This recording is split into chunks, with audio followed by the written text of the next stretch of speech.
Pourquoi Elon Musk et les riches, d'une manière générale, ont souvent besoin de se droguer? Parce que là, c'est là que ça devient intéressant, fascinant, et que ça peut même faire peur. On peut même se dire, bah, j'ai pas envie de devenir riche parce que je veux pas devenir comme eux. Parce que moi, j'ai la chance de rencontrer des gens qui ont un peu d'argent et j'ai constaté différentes choses. En fait, l'argent, ça supprime pas forcément tous les problèmes. C'est une erreur si tu le crois. En fait, ça les déplace et parfois même, ça en crée de nouveaux. Et j'ai identifié pratiquement 5 pièges dans lesquels ceux qui commencent à gagner un peu d'argent tombent et que je vais te livrer évidemment. Déjà, la première des choses, c'est quand tu as tout, tu peux avoir tout ce que tu veux, tu perds le désir.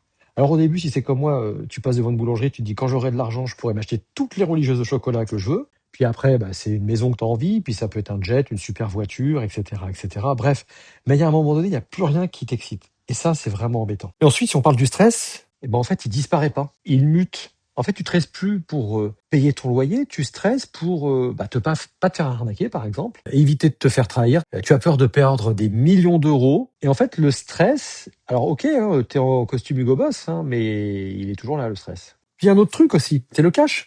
Quand t'as plein d'argent, t'es plus tenté de faire n'importe quoi avec, parce que tout est plus facile.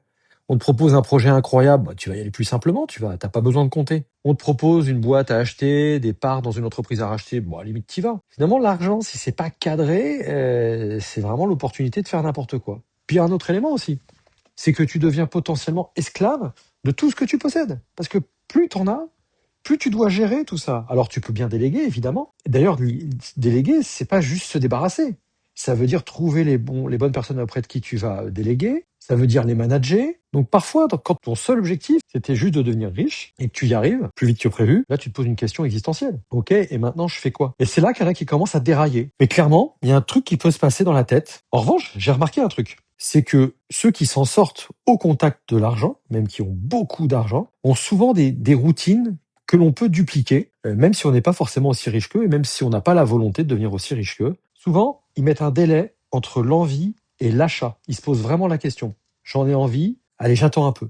Au bout de 7 jours, j'en ai encore envie, alors ok, j'y vais. Éventuellement aussi, ils vont prioriser l'expérience à la possession de l'objet. Ils vont aussi faire un tri dans leurs relations. Ils vont s'entourer plutôt de gens qui les aiment pour ce qu'ils sont et non pas pour ce qu'ils ont. Et puis, il y a un truc qui est très important, ça je vais te le partager, ils ont souvent un plan annuel qu'ils relisent régulièrement, qu'ils modifient, qu'ils pilotent.